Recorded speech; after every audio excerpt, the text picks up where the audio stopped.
this is Jenny from 21 Songs in 6 Days, here to teach you Amazing Grace.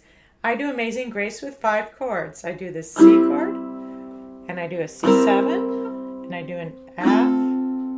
I also do an A minor, and a G7. When you're first learning it, you can just do 3 chords per measure, all downs.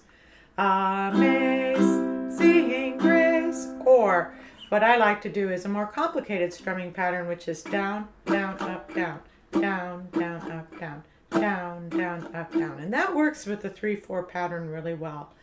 It's sometimes helpful to speak the words with the strumming pattern to get the rhythm worked out.